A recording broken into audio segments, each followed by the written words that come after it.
Salut à tous les amis, aujourd'hui on se retrouve dans l'univers de Raging Bull, le chef-d'œuvre de Martin Scorsese sorti en 1980.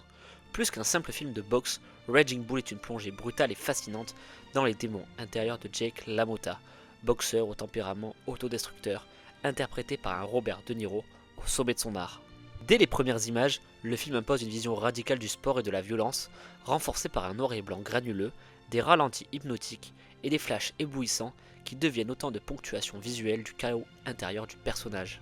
Scorsese nous offre un drame psychologique intense, où le ring devient une métaphore de la cage mentale dans laquelle LaMotta s'enferme.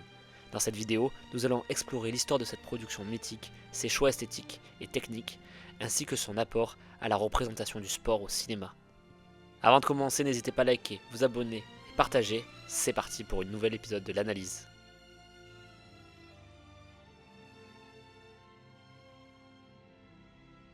Dans les années 1970, Martin Scorsese est en pleine descente aux enfers. Après l'échec commercial de New York, il doute de son avenir cinématographique. Dépendant de la drogue et hospitalisé à plusieurs reprises, il semble au bord du gouffre. C'est Robert De Niro, son ami et collaborateur fidèle, qui va le remettre sur les rails en lui proposant d'adapter l'autobiographie de Jake LaMotta. Au départ, Scorsese est réticent. La boxe ne l'intéresse pas, il n'a jamais aimé ce sport. Mais il comprend vite que Raging Bull n'est pas un film sur la boxe, mais un film sur l'autodestruction, un thème qui fera écho à ses propres démons. En acceptant de réaliser ce film, Scorsese transforme ce projet en une œuvre profondément personnelle, un miroir de ses propres luttes avec la culpabilité, l'échec et la rédemption. Dans ce film, Martin Scorsese filme LaMotta comme un homme incapable de canaliser sa rage, s'auto-punissant sur le ring et dans sa vie privée. Ce combat intérieur est rendu avec une précision chirurgicale, grâce à une mise en scène qui sublime chaque éclat de violence. Le film suit un schéma classique de la tragédie chrétienne Rise and Fall, ascension puis chute, avec une tentative de rédemption. Cette trajectoire est particulièrement marquante dans la scène où LaMotta, après sa déchéance, se cogne violemment la tête contre le mur de sa cellule, un acte d'autopunition extrême qui rappelle les figures de martyrs cherchant à expier leurs péchés. Mais ce qui distingue Raging Bull des autres films de sport, c'est son approche viscérale et psychologique des combats. Jake LaMotta est un homme qui ne sait s'exprimer ses émotions que par la brutalité. Sur le ring, il encaisse les coups comme une forme d'autoflagellation, refusant parfois même de se défendre. Scorsese pousse cette idée en filmant les affrontements avec une intensité crue où chaque coup reçu semble presque recherché par LaMotta lui-même. Le montage joue un rôle essentiel dans cette représentation. Au début du film, LaMotta est affûté, félin, et plus tard, à la fin, on le retrouve gonflé, alourdi par les années et la culpabilité. Ce contraste brutal est sublimé par le travail de la monteuse, Thelma Schoonmaker, monteuse fidèle de Scorsese, qui alterne entre des scènes de rage physique et des plans de solitude absolue. Un autre élément clé du film est l'usage des flashs photos récurrents dans les scènes de combat. Ces flashs agissent comme des uppercuts visuels, marquant les moments où LaMotta se déconnecte de la réalité, enfermé dans un tourbillon d'agression et d'auto-sabotage. Mais ces flashs ne sont pas uniquement présents sur le ring, ils envahissent aussi sa vie privée, notamment lors de la célèbre scène du Fuck My Wife, où la paranoïa maladive de LaMotta atteint son paroxysme.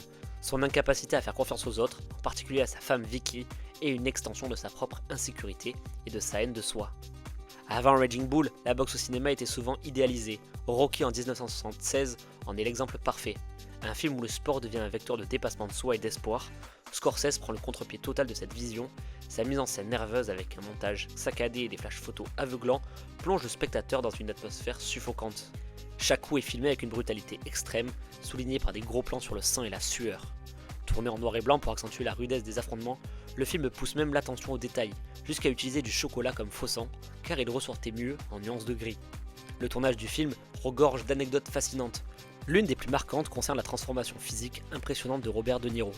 Afin d'incarner LaMotta à différentes étapes de sa vie, De Niro a suivi un entraînement intensif avec Jake LaMotta lui-même, gagnant en muscles et en technique de boxe. Mais ce qui a le plus marqué les esprits, c'est sa prise de poids spectaculaire pour incarner un LaMotta vieillissant. De Niro a pris près de 27 kg en quelques mois, ce qui a forcé une pause dans le tournage pour lui permettre de grossir. Il est même allé en France où il a fait le tour des restaurants 3 étoiles pour s'empiffrer, pour revenir avec une silhouette voulue par Scorsese. Cette transformation extrême lui a valu un Oscar du meilleur acteur, récompensant son dévouement absolu au rôle. L'impact de Raging Bull sur le cinéma est immense. Son approche viscérale a influencé tous les films de sport suivants, imposant une vision plus psychologique et introspective. On retrouve son influence dans plein d'œuvres actuelles où le combat n'est jamais juste physique, mais toujours le reflet d'un combat intérieur plus profond. Mais au-delà de son rapport au film de sport, Raging Bull est avant tout une tragédie sur l'incapacité à se racheter. Jake LaMotta, une fois au sommet, détruit tout autour de lui, sa famille, ses relations, sa carrière. Lorsqu'il réalise ce qu'il a perdu, il est déjà trop tard. Le film se termine sur une note mélancolique, avec un LaMotta vieillissant, seul, tentant de se convaincre qu'il a trouvé la paix, mais le spectateur sait que la rage ne l'a jamais quitté. Avec son montage virtuose, son esthétique unique et sa mise en scène immersive, Scorsese a réinventé le genre du biopic sportif en faisant une véritable tragédie humaine. Le film est encore aujourd'hui une référence incontournable, un chef-d'œuvre intemporel qui continue de fasciner et d'inspirer. Si vous ne l'avez pas vu, foncez et dites-moi en commentaire ce que vous en avez pensé. Merci à tous de m'avoir écouté, j'espère que la vidéo vous aura plu. On se retrouve très vite pour de prochains contenus. N'hésitez pas à liker, partager, commenter et à la prochaine.